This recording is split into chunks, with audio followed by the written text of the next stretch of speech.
Hello everyone, welcome to Gaynagati. আজকে আমি রাখি বানানোর একটা ভিডিও নিয়ে চলে এসেছি। তার জন্য আমি একটা পাতলা কার্ডবোর্ডের ওপর প্রথমে একটা সার্কেল ড্র করে নিলাম। এবারে এই শেপে আমি কার্ডবোর্ডটাকে কেটে নিচ্ছি। এবারে আমি একটা সুতির সবুজ রঙের কাপড় নিয়েছি। আপনারা আপনাদের পছন্দের মতো যে কোনো কালারের কাপড় ইউজ করতে পারেন। এখন আমি ফেব্রিক গ্লু নিয়েছি। আমি এখানে ফেবিক্রিলের ফেব্রিক গ্লু ইউজ করছি। তো সার্কেলটাকে আমি কাপড়ের সাথে আঠা দিয়ে অ্যাটাচ করে নিলাম। এবারে সাইডের কাপড়ের অংশগুলোতে আমি ছোট ছোট করে কাটস করে নিচ্ছি, যাতে আমার ফোল্ড করতে সুবিধা হয়।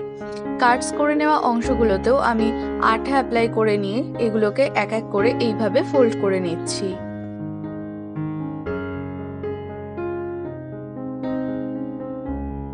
সম্পূর্ণটা কভার করে নেওয়ার পর চলে যাচ্ছি পরের প্রসেসে। আমি এখানে ইয়েলো কালারের পমপম লেস নিয়ে এসেছি। আপনারা আপনাদের পছন্দের মতো কালার কম্বিনেশন রাখতে পারেন। তো আমি প্রথমে ব্যাক সাইডে ডেনড্রাইটের আঠা অ্যাপ্লাই করে নিলাম। এর ওপর থেকে আমি পমপম লেসগুলোকে অ্যাটাচ করে নিচ্ছি। আপনারা চাইলে ফেব্রিক গ্লু দিয়েও এই কাজটা করতে পারেন, কিন্তু আমি দেখেছি ডেনড্রাইটের আঠা ইউজ করলে খুব তাড়াতাড়ি বা বলতে পারেন একদম ইনস্ট্যান্ট এটা জোড়া লেগে যায়। সেই জন্য এই কাজে আমি ডেনড্রাইটের আঠা ইউজ করি।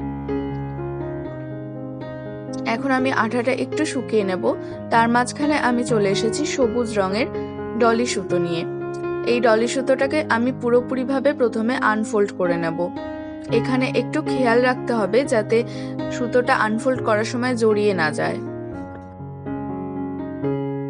সুতোটাকে আনফোল্ড করে নিয়ে আমি টোটাল সুতোটাকে 4টে ভাগে ভাগ করে নিচ্ছি।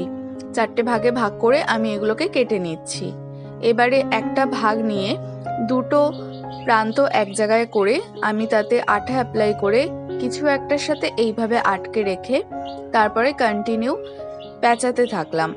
অনেকক্ষণ প্যাঁচানোর পর দুটো মুখকে আবার এক জায়গায় করে আমি এভাবে আঠা অ্যাপ্লাই করে নিলাম।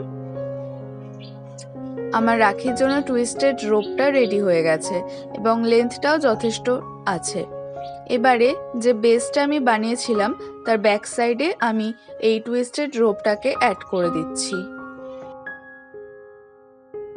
রোপটা অ্যাড করে নেওয়ার পরে আমি আবারও একটা সবুজ কাপড় দিয়ে ব্যাক সাইডের ফিনিশিংটা কমপ্লিট করে নেব। এক্সট্রা অংশগুলোকে আমি কাট করে নিচ্ছি। এটা আপনারা আপনাদের সুবিধা মতো করে নেবেন এবং একদম শেষে বর্ডার ধরে আমি আঠা অ্যাপ্লাই করে নিলাম, যাতে পরবর্তীকালে সুতো ওঠার সম্ভাবনা না থাকে। তো আমার বেসটা একদম রেডি হয়ে গেছে। এখন আমি 3D আউটলাইনার ইউজ করছি। এই বছরের এটা আমি প্রথম রাখি বানাচ্ছি, সেই জন্য প্রথম রাখিটা আমি গোপাল সোনার নাম করেই বানালাম। আপনারা আপনাদের পছন্দের মতো যে কোনো নাম এখানে লিখে নিতে পারেন।